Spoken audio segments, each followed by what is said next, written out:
Well, welcome to the Kern Airmanship model in detail. And this session we're going to be looking at the Pillar of Knowledge risk. I'm Dave Cook. I'm your presenter today. I'm the Executive Director of the Center for Airmanship Excellence.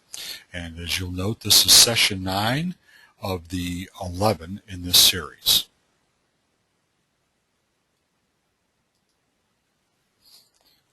In case you have not attended one of these webinars before, let me give you a quick tour of your control panel, which should be on the right side of your screen right now. This white arrow and an orange rectangle, if you click on that, you'll collapse this control panel. Click on it again, you'll expand it. You can text message me here with a comment or question, press the send button, or I'd prefer if you would raise your hand by clicking on this raise the hand icon if you have a question or comment. It's easier for me to see with this control panel set up.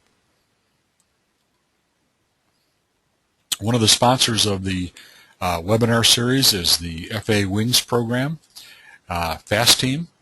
And you do get 1 Wings program credit for attending this webinar if you're attending it live.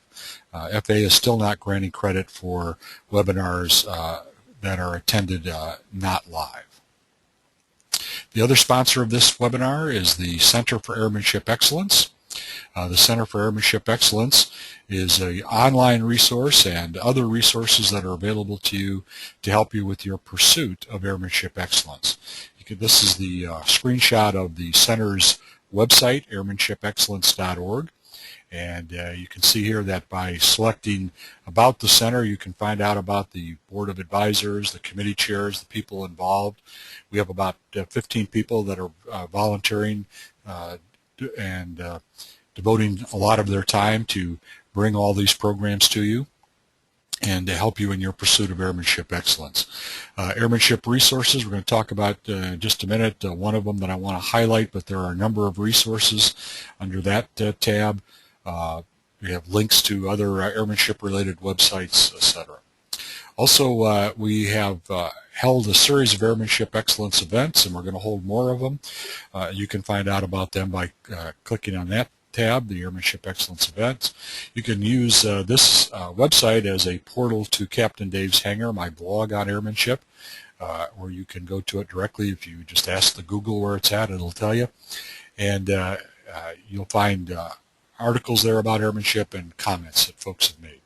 The Aerospace Trust, not-for-profit, that sponsors the Center for Airmanship Excellence. You can find a link to the Aerospace Trust website there, and of course you can contact us. Most important thing on this homepage, though, is the registration area for airmanship updates. They're free. They'll keep you in the loop on airmanship developments, events, new resources, so on and so forth.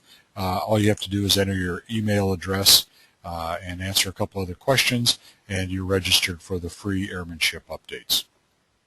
Here's a screenshot of the archives, only part of the page. We haven't scrolled down here, but you can see that the Kern Airmanship Model in Detail Wings Program Webinar Archive contains the webinars that we've been doing in this series. If you scroll down, you would see all 8 prior webinars in the series available for download. And if you have not yet gone through the Redefining Airmanship Wings Program webinar series, I'd suggest you do that by downloading them here. This series covered a lot of aspects of airmanship that we're not covering in the current Airmanship Model in Detail series. So you should go through this series first, really, before you go through all of the Airmanship Model series. Also, if you are interested in pursuing airmanship development within a airmanship development support organization, you'll definitely want to take a look at this briefing about the ADSOD briefing number 1. You can download it here. Let's step back for a minute and take a 35,000-foot pass across the whole 11 webinars here, just to orient you. In the first webinar, session 1, we did a overview of the whole Kern Airmanship model. In session 2, we drilled down on flight discipline. 3 was skill, 4 was proficiency, and of course those 3 covered our bedrock principles of the model. Then we took a look at self in number 5, knowledge of aircraft in 6, knowledge of team in 7, knowledge of environment in 8, and now we are on session 9, and we're going to drill down on knowledge of risk. And of course, those are our 5 pillars of knowledge in the Kern Airmanship model. Then in session 10, the next session, we're going to look at situational awareness and in 11, judgment, and those are the capstone outcomes in the Kern Airmanship model. And of course, the big question I always ask, I'm asking this myself now before I fly, but I recommend you incorporate it in your thinking. Ask yourself this question before you make your go decision. If I don't fly right, should I fly at all? This webinar series is based on the book Redefining Airmanship, written by Colonel/Dr. Tony Kern, Air Force Colonel, spent most of his time in the training command, command pilot. He also has a doctorate in education. He is generally accepted, I believe, to be the expert on airmanship. He has written 4 other books in addition to this book on airmanship, and I haven't found anything in any of his writings that I disagree with yet. Might have a little bit different look at it, a little different shade, and we cover that as we go through the book in these webinars, but I think he's right on. He's the man. So I'd highly recommend that you read the book, even though it was published in 1997. As we go through this series, we update areas that weren't even available to us to help us with our airmanship development in 1997, and therefore they aren't in the book. All right, we need a shared definition of airmanship.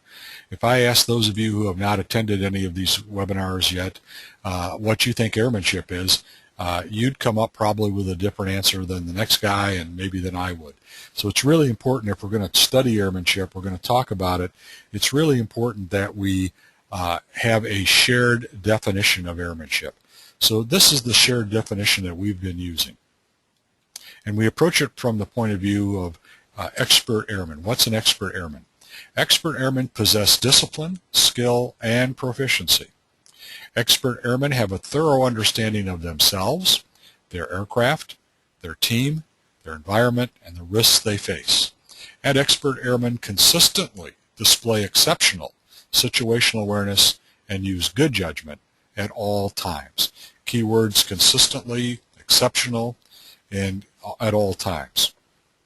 So that's our definition of airmanship that we've been using throughout the Redefining Airmanship series and the Kern Airmanship Model in Detail series. And so this is what, when I say airmanship, this is what I'm talking about. Expert airmen have these qualities.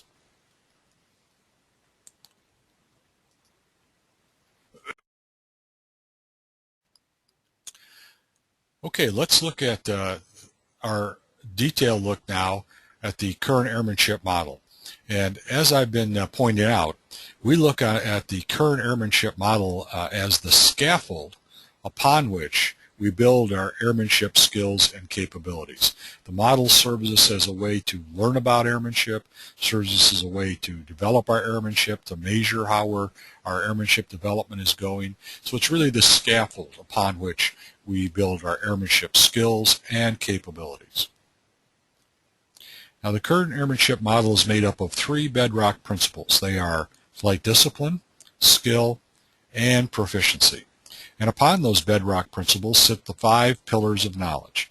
Knowledge of self, knowledge of the aircraft we're flying, knowledge of the team we're operating with, knowledge of the environment we operate in, and knowledge of risk. And of course, risk is what we're focusing on this time. And upon those 5 pillars of knowledge sit the capstone outcomes of situational awareness and judgment. Let me say that again in a little different way. If we as airmen practice the bedrock principles of flight discipline, skill, and proficiency, while always striving for more perfect knowledge of ourselves, of the aircraft we fly, of the team we operate with, of the environment we operate in, and of the risks we face, then we can expect the capstone outcomes of ever-improving situational awareness and judgment. And of course, judgment is what we're after. That's where it's at. 70 to 90%, depending on whose statistics you want to believe, of all accidents now are caused by pilot error. We don't like to make error. What's going wrong? Well, it's all in here. It's all in this airmanship. If you develop your airmanship properly and practice it properly, then you're going to have good judgment, and you aren't going to be one of those statistics. So let's focus on the pillar of knowledge, risk. Count von Moltke, who was a Prussian chief of staff in the Prussian army in the 1800s, said, "First reckon, then risk." Now, my mother was half German. That's probably where she got it, from General von Moltke, because she used to always tell me, look before you leap, which is the same thing. And that's really the cornerstone here of all of this discussion, is we're going to first reckon before we take any risk. But we're going to take risks. We have to if we're going to fly. So Kern, right out of the book, says you must understand the other elements of airmanship to understand, assess, and manage risk. And you must manage risk to grow in airmanship. So this comes back to the point that we've made several times in both series, is that the airmanship model, you can't just isolate one element. You can isolate an element to study it and to guide your study in that area, but to use the model, you have to integrate all the elements constantly. So that's why you have to understand what airmanship is all about, and then you must know how to apply all of the other elements to the risk element, and that will help you to grow in airmanship. Now, you've probably read some of Stephen Kuntz's novels. I think I've read them all. I think they're really good aviation books, and very accurate. He was a naval aviator, of course, so he knows whereof he speaks. And Kern has a couple of quotes from Kuntz in Redefining Airmanship that I think are worth looking at. Risk makes life worth living. Life itself is a gamble. I think it's part of the pilot psyche to like challenges, and of course risk are part of those challenges in the flying game.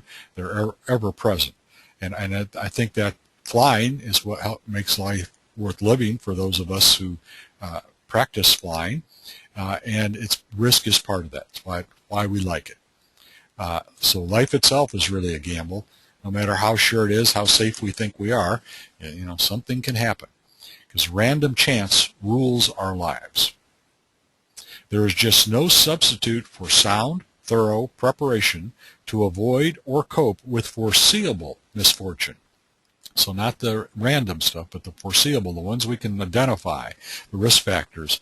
There's no substitute for sound, thorough preparation. And we know that's called training. Now let's look at some reasons for even taking risks in the first place. Where there is no risk, there usually is no opportunity, and we're after those opportunity. An opportunity to get to a new place, a business opportunity we're flying to, just an opportunity for some recreation, an opportunity to share flying with somebody else. So there's an opportunity that we want to capture, but there are risks associated with pursuing that opportunity. We constantly make decisions that affect our effectiveness, efficiency, and safety. And that's really our airmanship package, effectiveness, efficiency, and safety. But we make these decisions in our normal life too, in addition to our flying life. Daily we make decisions that involve sometimes great risk, again, that don't involve flying. For example, is there a risk on your drive to work? Well, sure, certainly there's risk on your drive to work. It's more or less depending on what the drive is like. It's probably the most risky thing you do all day. But you can control some of the variables and reduce the risk. We can wear our seatbelts, stop at red lights, go on green. So there are ways to avoid and mitigate the risks involved with driving our car, just like in airplanes. So if you took no risk, what would you do? You'd hide under your bed, stay at home all the time, walk to your office and hide in your office all day? No, we are out there in the world, so we have to take risks. There's no way around it unless we are going to isolate ourselves. It's required to get anything done, taking risks. Here's a good question. Do you always pay full attention to the tasks at hand? Driving the car, flying an airplane. If you're distracted, you're deprived of total situational awareness, which we know is the key to safety. Total situational awareness. It's actually the key to be successful in life if you think about it, in your business settings, in your family settings. If you're not aware of the situation, you're deprived of information you need to make good decisions, have good judgment. Distraction is one of the biggest threats we have to all of this, and it's true in driving and flying. And of course, we're all aware of those driving distractions, texting and putting on makeup, eating, drinking coffee, all of those things, looking down at the radio. All those things distract us. But even though we know those risks are out there, some of them we say, well, they're acceptable because we perceive the benefits to outweigh the costs. So it's that cost-benefit analysis really that we do, looking at the risk versus the benefit. If a benefit is to be gained, we'll take small risks in stride, nothing to it. And again, coming back to that drive to work every day, we just accept those risks because we think they're small risks. We've managed them properly. And we think we have the capability to handle them. Now, this is a problem because we always overestimate our capabilities. So I'm sure you can think of a lot of those other drivers out there who think they're much better drivers than they really are, than they're demonstrating as they're tailgating you or cutting you off or whatever. But when we do all this, when we take these small risks in stride, we're operating on what the insurance underwriters call assumed risk. And that really is the case. We are assuming risk when we go flying. But what about those risks we can't control, those random things? How do we plan and account for unknowns? We don't even know what they are. The same kind of risks happen in an airplane as happen in your car. Distraction is a good example. Same thing in the cockpit as it is in the car. But the consequences are far more severe in flying than they are in driving a car, generally. So we must plan for the unknown. Even though we don't know what it is we're planning for, we have to have a plan to be ready to cope with the unknown risks when they crop up. We must address the known risks, though, so we have to identify those risks and address them, the known risks.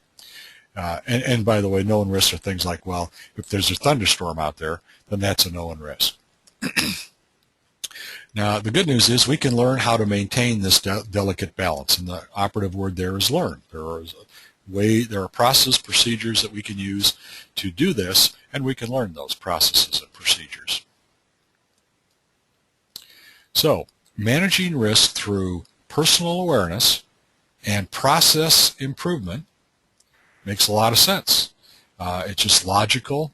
The airlines have been using this. The military has been using it now for the airlines for about 30 years, the military about 20, 25. That they call it CRM and other names, safety management systems. Managing risk through personal awareness and process improvement makes a lot of sense. They've proven. So it makes a lot of sense for us, and that's what we're trying to do here is show you the way that you can use the same techniques we use over there in the professional world. I flew for United for 22 years, flew in the military for 10 years, flew corporate jets and charter for about 6 years altogether. So I've been immersed in that world using those airmanship techniques for approaching risk for a long time now, and I can tell you that they work. They make a lot of sense. It is also relatively easy to do. It's not that big a deal once you learn it. If we take the time to make it part of our airmanship package, so we have to incorporate it in our normal flying routines. It's got to be part of our airmanship package. And our airmanship package is the important thing that we have to improve consistently, constantly, and we have to monitor. Ask yourself this question. Is the cost of doing business right now, the way we're doing it in our personal flying segment of the industry, is the cost of business right now too high, too low, or just about right? So if hundreds of lives and aircraft lost each year is just about right, that's about what we're doing right now. There's roughly 1,200 accidents a year. I think about half of them are fatal, but don't quote me on that. I'd have to go back and review those stats. But it's a large number of people are dying in our kind of flying every year. If that's okay with you, if you're in your mind that's acceptable, or if we as a pilot group, we say that's acceptable, then maybe we're not too bad off. Maybe things are just fine. But if the cost of doing business this way is too high, then something has to change. And I would submit, in my opinion, that something has to change, because the accident rate in our part of the flying world is about 34 times worse than the airlines. It's about 7 times worse than charter operators, 135 operators. So I think that's way too high. When the airlines can bring the accident rate down to almost nothing, some years to nothing, at least the fatals, then we can too. Now, a lot of people will say, oh, no, you're dreaming, Dave. Those are professional pilots. They're flying those big fancy jets. They've got all that support team around them. They fly over known routes. There are a lot of arguments that you can give that why we can't do this in our personal flying. But I'm going to tell you that we've been looking at this very hard now for about a year. And again, the we is about 15 of us right now. Most of us very senior aviators, most of us former professional pilots who just love personal flying and want to preserve it for all of us who see it going down the tubes. And one of the main reasons this is going down the tubes is because of our horrendous accident rate. We believe that we can change it. We can implement these strategies in our kind of flying and make it much safer. The real trick, to our mind, is going to be getting enough of us to do it to bring the overall accident rate down, because that's going to require a culture change. All right, Kern in Redefining Airmanship talks about a risk speedometer as a way to look at this risk and reward balance that we need to maintain. So the risk speedometer illustrates the impact risk has on opportunity. So here on the left side of the scale, we got no risk, low opportunity. On the right side, high risk and high opportunity. The more risk you take, the more opportunity there is for gain. But that gain comes at a price, which we call elevated risk. As we become more risk averse, opportunity diminishes. The key to managing risk is to achieve a state called risk neutral. The risk being accepted meets the requirements of the flight. So you look at what you need, why are you really making this flight? What do you have to accomplish with the flight? And are those risks really appropriate to the flight? Do they really meet those requirements? Or are they way out of scale? Well, you want to fly over for a $100 hamburger, but there's thunderstorms all around, and the weather at the takeoff and destination is 200.5, and you're a VFR pilot. Well, that flight is not worth it, but the requirements to be able to make that flight vastly exceed the payoff for it. We should continually strive for neutral risk. It's achieved by lending definition and proportion to risk. Now that's kind of hard to do, and we're never exactly right. Can't get it down to where it's totally in focus, but we can get close in it, and that's all we need to be. So we have to lend definition and proportion to risk. We need to make decisions with all possible information.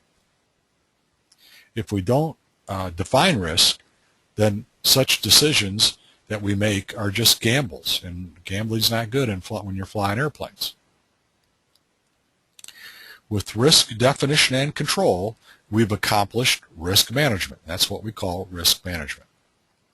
But even effective risk management may be like a good night in Vegas. Everything's going good, you're winning, but then things change rapidly.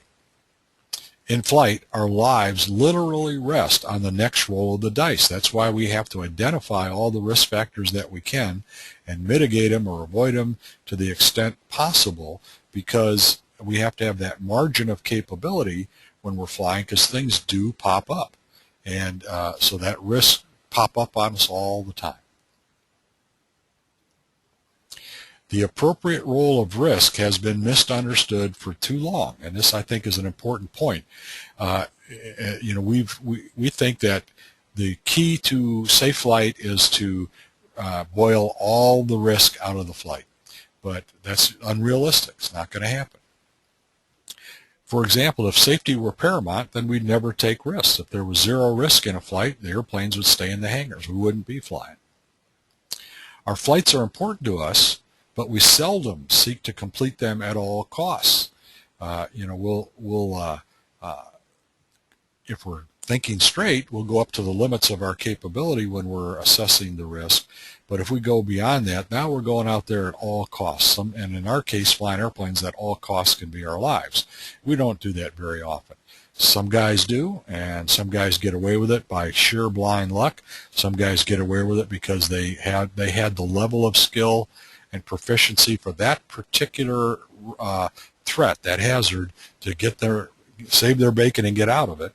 But that's a numbers game, and some of them don't meet the challenge, and they're not with us anymore. So we can't risk it all on a flight. When done properly, our flights can be both successful and safe. We can accomplish what we want with the flight, get to where we want to go, and it can be just as safe or safer than the airlines. Very, very safe.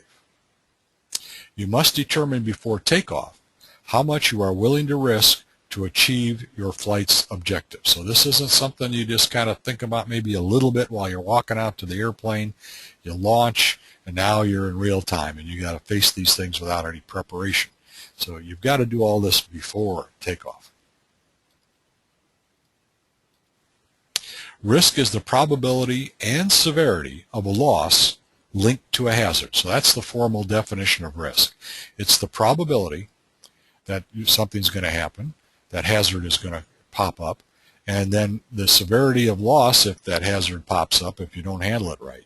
And they've got to be linked, and we'll look at how we do that. Aviators manage risk by controlling it, avoiding it, reducing it, spreading it, transferring it. And we're going to take a look at each one of those in a little more detail. A hazard is any event that can overtly or covertly intrude between you and the job at hand. That's a definition of a hazard. A hazard has the potential for causing injury, damage to equipment or property, flight degradation. We get in a less safe situation. We're not operating efficiently or effectively, which is part of our airmanship package. That can all happen. Hazards can cause all that to happen. Because of the scope of risk, identifying hazards can be difficult. There are many, many risks that face us when we fly. Risk assessment, however, is detection of hazards and measurement of the level of risk the hazards represent. So that's the first thing we're going to do, is assess the risk, and it's simple. It's two things. This is what it is. You identify the hazards, and then you measure the level of risk the hazard represents. That's risk assessment. So flying through that thunderstorm, I would assess on the radar there, I would assess that as a very, very highly risky hazard. I'd want to do something about that. We must become organized and logical risk takers. Organized, we have to have process and procedures to assess and manage risk, and it has to all be done logically. There's no place for hope in flying. There's no place for gambling in flying. Approaching risk with a logical process is called risk management. If we approach risk without a process, it's called gambling. No gambling in the cockpit. A hazard can be identified from many sources. It could be other pilots. It's always a good idea if the weather's kind of iffy or you have questions about local conditions to ask a guy who just landed what it was like. Get that PIREP right from the horse's mouth in real time. So other pilots are a good source for identifying hazards. Safety representatives. If you're flying within an organization that truly is an Airmanship Development Support Organization, or ADSO as we call it, then there will be safety reps in that organization, because that'll be part of their safety culture and safety management system. Those safety representatives are excellent sources for hazard identification. Mishap reports are excellent. You've got to read through the reports, seek them out. There's plenty of resources for them. There are mishap and incident databases, AOPA, NTSB. I should say the Air Safety Institute now. It's the AOPA's found. It used to be called the AOPA Foundation. So there's a lot of information available to us. And of course, if you're operating in a good ADSO, they have a Flight Operations Quality Assurance Program, call that a FOCAP, where it collects data and the computer system monitors trends and exceedances in the all of the pilots in the organization have agreed to fly to, the standards they've agreed to fly to, and then you can feed that back in as information, hazards, identification, and communication. Now, in addition to the risks we face in flying, there are also risks that Kern has identified that are risks to our airmanship, the airmanship model. So there's risk to discipline, there's risk to skill and proficiency, there's risk to knowledge, there's risk to situational awareness and judgment. And let's take a little closer look at all those. Risk to discipline. Discipline, of course, is the bedrock foundation of airmanship. If we don't have discipline, we can't have good airmanship. If we don't have discipline, we might as well not even try to pursue airmanship excellence, especially by using the Kern Airmanship model, because discipline is required. Of course, discipline is easier said than done, right? We're human beings. We backslide. Sometimes it's very hard to motivate ourselves. But you have to have discipline to be an excellent airman. And the risks to discipline come in many forms. Personal commitment. You've got to be committed to pursuing airmanship excellence, following your airmanship development plan. Here's just one example, there are many. Airshow syndrome is a threat to discipline, because you break discipline when the words come out of your mouth, watch this, or let me show you this. Generally, that's means you're breaking discipline and you're getting yourself in trouble. Airshow syndrome has killed many, many pilots. And again, there are many others we could talk about, and we do talk about them in other parts of the series here. By the way, in terms of discipline, it is not wise to associate with undisciplined aviators. If you're flying in an organization and you see other guys around you that are undisciplined, they don't do a pre-flight, they don't call in the traffic pattern on a non-controlled field, just lousy discipline. You don't want to be associated with those guys for the following reasons. Number one, that stuff may start wearing off on you. Number two is that other pilots who are viewing that particular, Kern calls them a rogue aviator, and I agree that's a good term, who are looking at that rogue aviator and other members of your organization, and they see you chumming it up with this guy and acting like you think he's a good pilot, then they're going to think he's a good pilot, and they may start emulating him. So, if the bad results come out of supporting, actually doing anything with a rogue aviator except trying to change him or get him out of the sky. So there are definitely risks to skill and proficiency. We talked about a lot of these in the webinar where we took a close look at skill and proficiency. There are, again, many risks. Here are some. Every flight has the potential to overwhelm even the best aviator. So let's say that you are a pretty good VFR single-engine pilot, and your skills, your stick and rudder skills are pretty darn good flying that airplane. You feel comfortable. Other people tell you, they evaluate you, say, yep, you're doing real good. Well, you could get in a helicopter, never flown before, and I guarantee you're going to be overwhelmed at first with your stick and rudder skills. They're not going to be up to fly in a helicopter. So that's just one very obvious example. There are many of those. You have to look at what are the demands of the flight when you're looking at your skill and proficiency, because different flights have different demands, which then require different levels of skill and proficiency.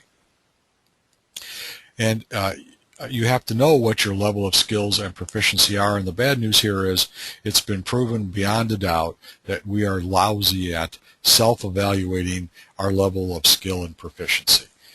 We need to do it. We need to self-critique constantly, but just be aware that you're probably vastly overestimating your level of skill and proficiency. And this has been found not only in aviation, but in driving, in medicine, all over, where it's been researched that human beings just are not good at evaluating their own skill and proficiency. We need to have systems like safety management systems that can record our flying, the parameters of flying, and then we can self-critique that to see how we're doing. We need to have senior pilots flying with us, evaluating our skills, because we're better at that, evaluating somebody else's skill levels than we are ourselves.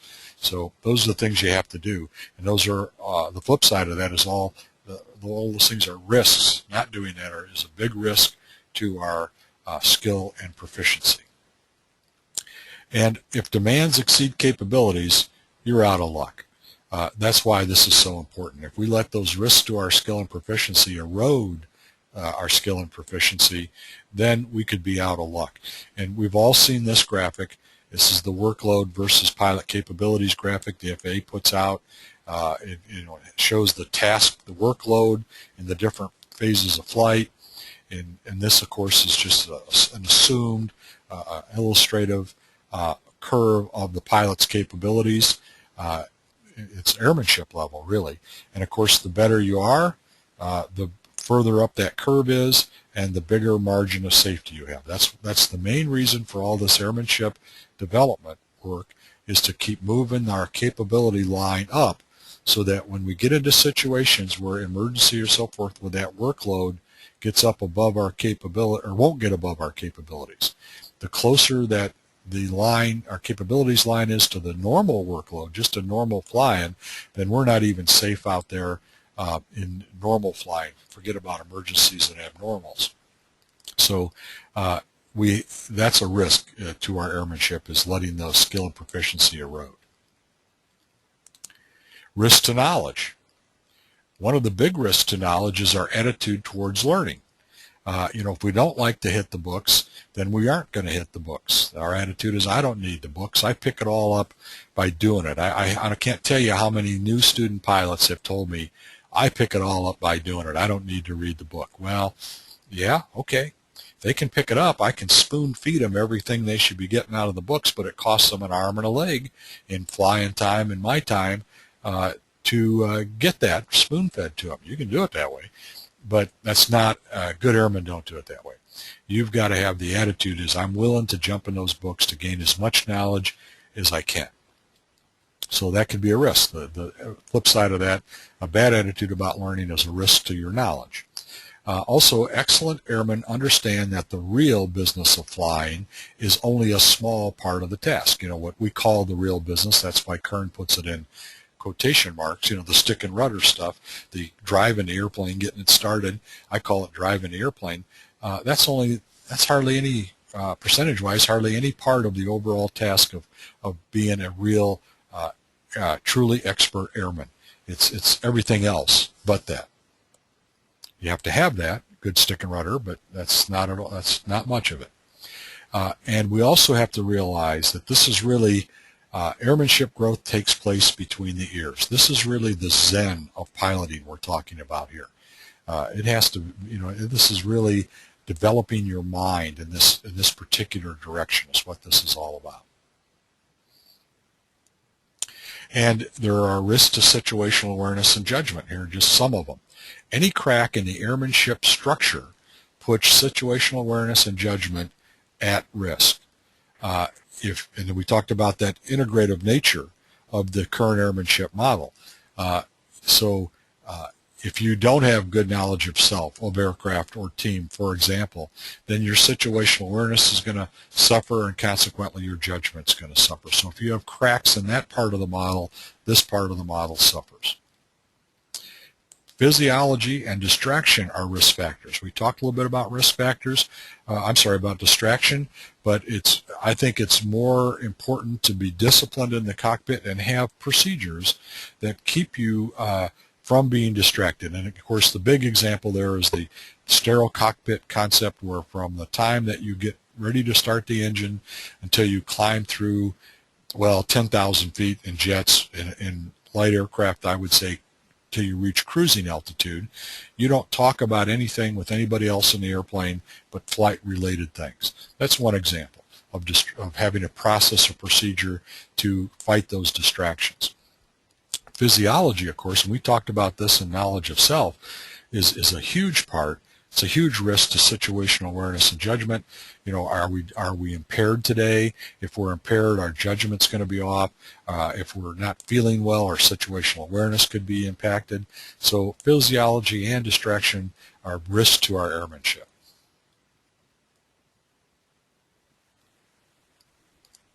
Now there's a concept that Kern brings out in the book that he calls the personal safety window. Let's take a look at that.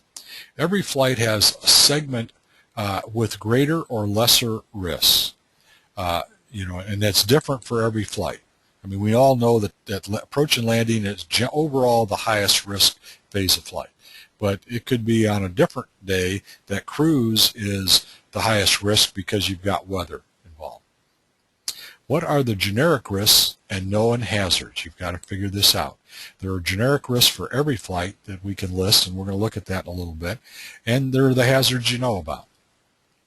But you have to personalize the risk assessment by locating the areas that are most hazardous to you. So even though they're generic risks that we can all identify, we have to put our own airmanship level against those risks to see how much of a risk they are to ourselves. For example, if the weather out there is 200.5, and we know that that's a generic risk, low visibility and ceiling on approaches, and we can evaluate that based on the accident statistics and even put a numerical value to that again is not perfect, but it can help us in evaluating risk.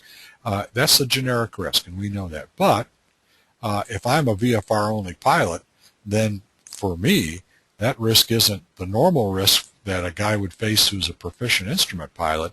You know, it goes sky high, or you know, off the planet, because we're going to kill ourselves if we get out there in weather like that. So you have to personalize it.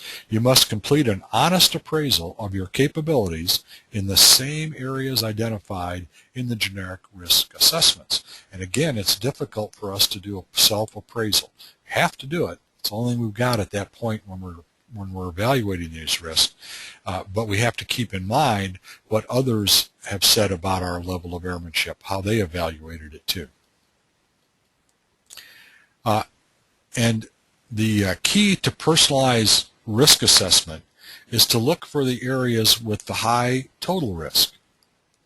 If your capabilities are below the requirement for a low risk level, because that's what we want, low risk level, as low as we can get it, then it's time to consider getting a more capable pilot like a CFI to go along with you, getting someone more proficient to fly the flight for you, using extreme caution during critical phases of flight if you're going to make the flight, and of course probably the best answer is not flying the flight at all unless it's absolutely necessary. And then again, you've got to balance that risk with reward, cost with benefit. Now we also have aircraft-related risks. The design of the aircraft itself presents a certain level of risk. If it's a Piper Cub with that good old fat Piper Cub wing, you know, and it's a real honest airplane, very simple, that design probably presents a very low risk for most of us. If it's a, you know, high-performance swept wing turbojet, then that airplane presents a much higher level of risk for most of us, unless you're proficient on that airplane. The maintenance of the airplane obviously has a big impact on risk. You know, has the airplane been maintained properly? Has it been maintained even better than it needs to be? Are there good records of the maintenance? All of those things can impact risk for the aircraft-related risk. Servicing is a huge one. Most of us don't give this area enough attention, I believe. And here's this is one example, the main example. You land at an airport you just flew out to, park, the ramp guy marshals you in, you get out of the airplane and says, "Yes, sir, welcome to Podunk. Can we do anything for you?" You say, "Yeah, you know, give me 20 gallons of side." And he says, "Yes, sir, I'll take care of that." And you walk away. And then you get in the rental car's waiting there for you, you jump in it, and you're gone because you trust that guy to service it. But that's a risk there that you just took. You're trusting him to service it, and he may not service it properly. So you have to identify that risk and mitigate it or avoid it completely. Well, you could avoid it completely, the risk of bad service, by standing there and watching him service it. And you could mitigate the risk of bad service by sticking the tank when you get back and making sure you got, what you asked for. There are ways to approach the risk, but you have to identify that risk. I have at least 3 times in my career had was offered life-threatening hazards due to aircraft servicing, improper aircraft servicing. I'll tell you about one of them. I was flying an Army CH-34 helicopter, Korean War vintage helicopter, reciprocating engine, big bulbous nose, 1 rotor on top, troop carrier kind of helicopter. And I had a co-pilot and a crew chief on board, landed at an airport. We were talking about things. We were young guys, probably talking about girls. And as the crew chief reminded me as we were inbound to call the FBO and request servicing, fuel service. So I called them, said, we want, I forget what it was, I don't know, 150 gallons, 100 low lead, I think we were burning at the time. It might have been 80, 87, I don't remember. But and so as we parked the helicopter, fuel truck pulled up. Boy, I thought that's good service. I climbed down. The cockpit's way up there high on that helicopter. I climbed down my side, right side, co-pilot climbed out the left side. Crew chief jumped out the door, and we're walking in talking about girls, whatever it was. And the crew chief turned around and looked, and he says, "Oh my God, they're filling it up with jet fuel." So he ran over there and stopped them, but they had like 90-some gallons of jet fuel in there. Well, it was a real mess around there after that. We had to get it defueled and all kinds of stuff. But at least we caught it. It was luck that we caught it. Might have caught it when I looked at the fuel slip, paying for it. Who knows? If I hadn't caught it there, we might have gotten it fired up, had enough fuel in the lines to get off the ground, and the engine quit. There have been several guys killed that way. So that's one example that I can give you personally to attest to that risk, aircraft-related risk, the servicing of the aircraft. Also, the technical data, it's changing all the time. We have to keep up with that. If there's an AD, for example, comes out on the airplane, we don't pay attention to it, we don't know about it, that's a risk. And something could fall off the airplane, we could end up not being able to walk away. Now, let's talk about risk management now. And the first rule of risk management is do not accept unnecessary risks. If you don't have to take the risk, don't do it. Make risk decisions at the appropriate level. We'll talk about this a little bit more in a minute. That's really talking about within an organization. Consider accepting risk only when benefits outweigh costs. And I would say only accept risk when the benefits outweigh the cost, the potential costs. Now here's some organizational-based risks. The job of the organization is to clearly communicate what is expected of its members. And this again comes back to an organization like an Airmanship Development Support Organization, an ADSO. That's its job. It's got to clearly communicate what's expected. That's one of its main jobs. And generally this comes out in the form of a Flight Operations Manual, an FOM we call it, where it spells out all the rules and regulations for your organization for flying the airplanes you have within it. That's their job. They have to clearly communicate that. The organization must communicate with actions, words, and examples. So it can't just be words. It can't just be put out that FOM. Everybody follow the FOM now.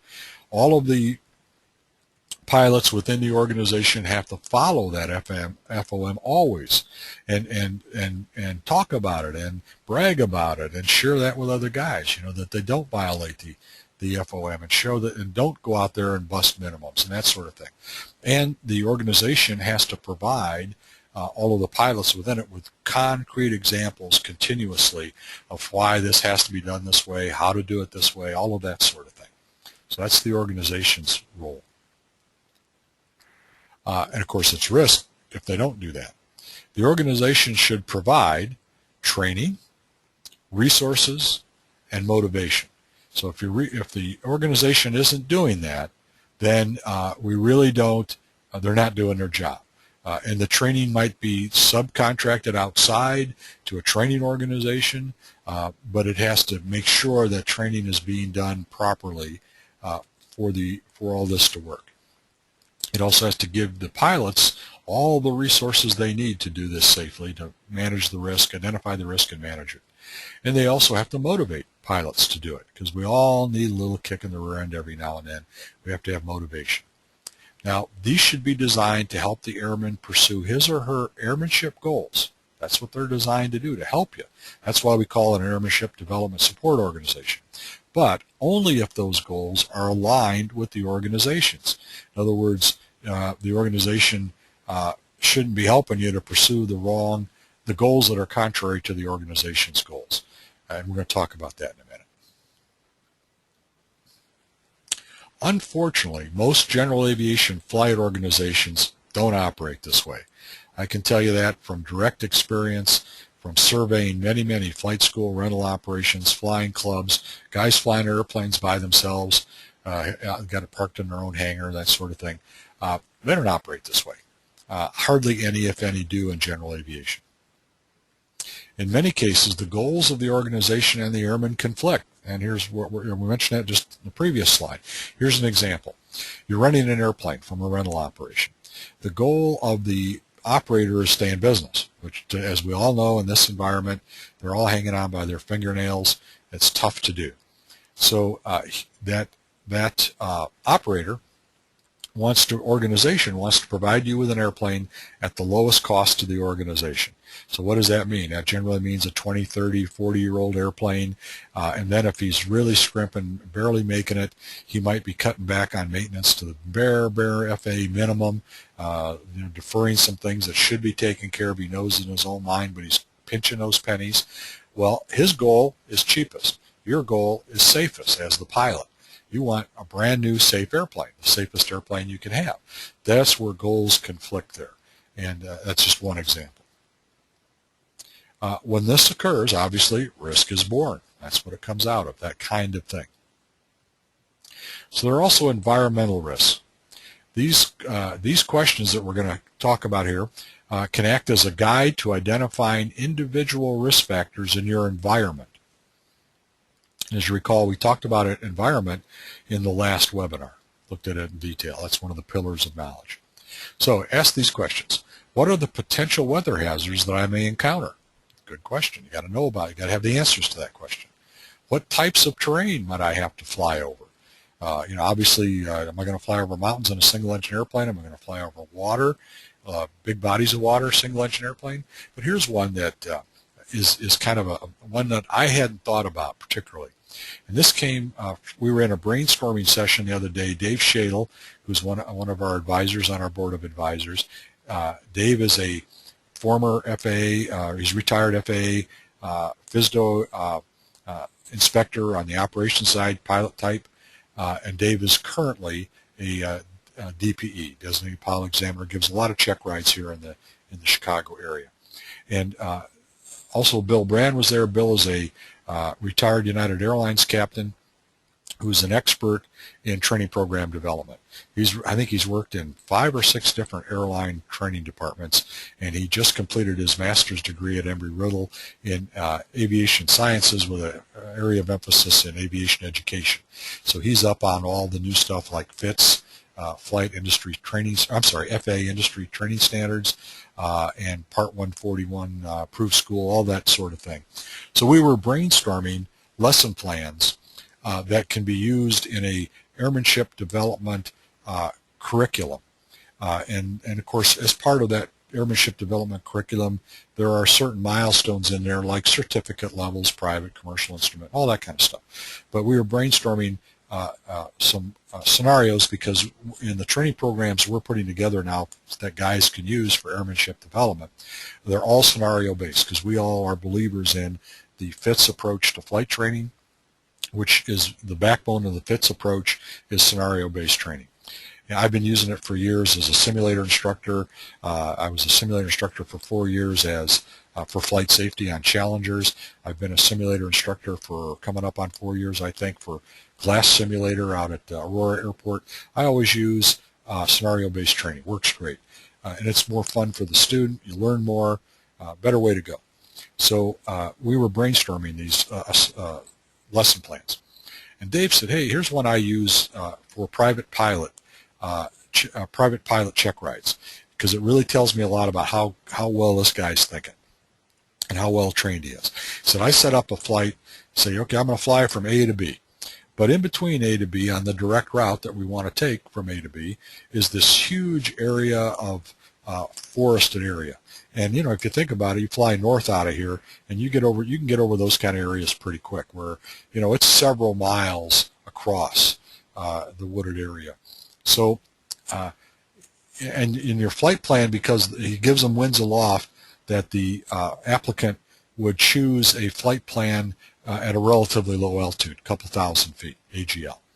So what Dave's looking for is that for them to identify that risk of flying over that terrain at such a low altitude, because if that engine quits, you're going down to those trees. You're probably not going to walk away anyhow, but even if you do, people are going to have a heck of a time finding you, even if the ELT works, and it's going to take some time. So that's a risk. You identify it. You know, okay, I identified that. I'm flying too low. If my engine quits, I can't glide to an open area for a safe landing.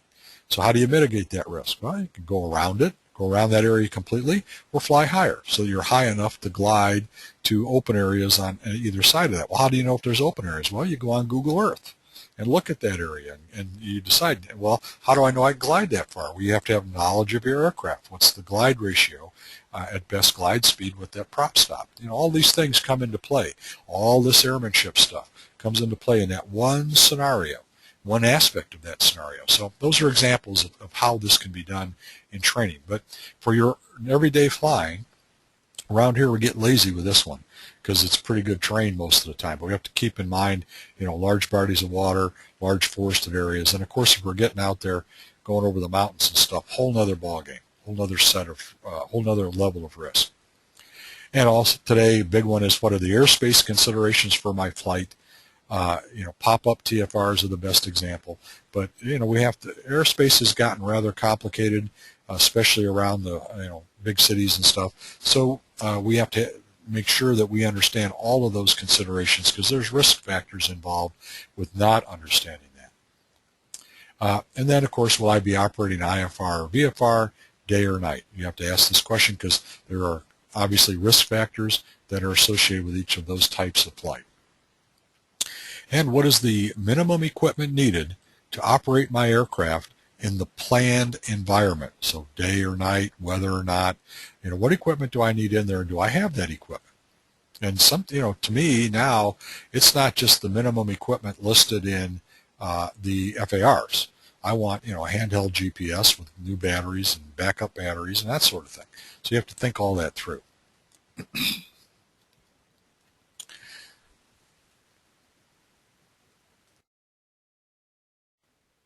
Continuing with the questions you would ask yourself about environmental risks.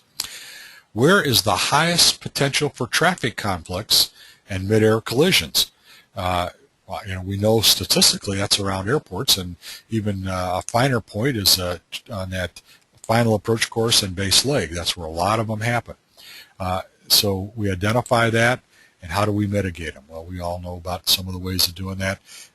Get a collision avoidance system on board. That's not full protection, because the other guy might not have a transponder or have it turned on. Got to have those eyeballs out the windshield. Also, you've got to be using the radio. And everybody else has to be using the radio, announcing positions, non-towered airports, all of that. So there you have to identify that risk. You have to be cognizant of it. Hey, my destination is a non-towered airport. So what am I going to do to mitigate the risk of midair when I get there? Are there any organizational pressures that might cause a conflict with good judgment? Now, this, it's obvious in a professional environment. We call it pilot pushing. Management can say, take that flight. I don't care what the weather is. Go take it. I can do it. You can do it. That's an example of this organizational pressure. But we have more subtle pressures. Our organization most times is ourself, and we cause those pressures, and we usually call our, get home-itis as an example of that. So you have to recognize what those pressures are. And always bottom line, how important is this flight? Do I really need to take it? If these risk factors are piling up and it's getting to be more and more dangerous to take the flight, is it really that important? Do I have to do it right now? Can I delay it? Can I not do it at all? So some more questions. Do you sense any hidden agendas associated with this flight? Again, bigger organizations, multi-crew airplanes.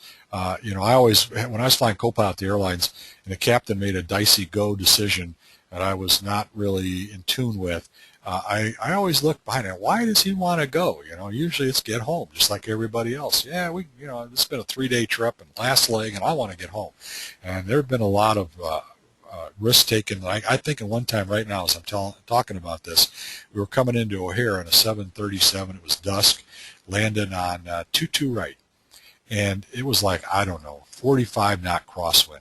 I mean, this guy was good. He was an excellent pilot. I was real sharp on the airplane, so we felt we had the capability to handle that crosswind.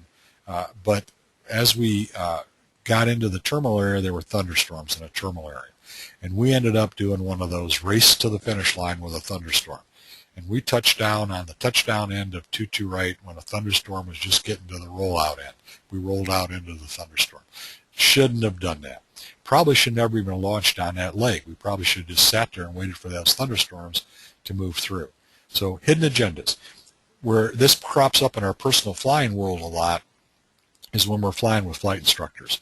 And we may think, well, the weather's not quite right for this training mission we have planned here. But the instructor says, let's go. You need the experience in this kind of weather. Well, is his hidden agenda that he really wants you to get that experience in that kind of weather, or does he want to build his flight time? So another example of hidden agenda. How do you plan to handle any of the above if you encounter it? So you've got to recognize all these things by asking these questions. Then you got to have a plan for handling them if you do encounter them. And how far will you go before making that no-go decision? Again, 70 to 90% of all accidents are caused by pilot error, and most of those, if you look at the accidents, you can go back to that go decision is where that was the first link in the error chain that led to the accident. If the pilot would have adequately identified and evaluated the risks associated with that flight, he would have said, I'm not going, and there never would have been an accident. So it's a hard one. And I think it's very hard to do by yourself. That's why I advocate having someone else in your loop, your no-go decision loop. But you have to have that personal level, know where that line is. And the best way to do that, by the way, is developing your personal flight operations manual, your personal FOM. Just ask the Google for personal FOM. And you'll see 3 or 4, or at least last time I looked, examples, templates you can use for building your own flight operations manual, just like the big guys have. Once you have identified the risk to your flight, you must decide how much risk you're willing to accept, and then you have to plan to manage it. How you're going to plan to manage it.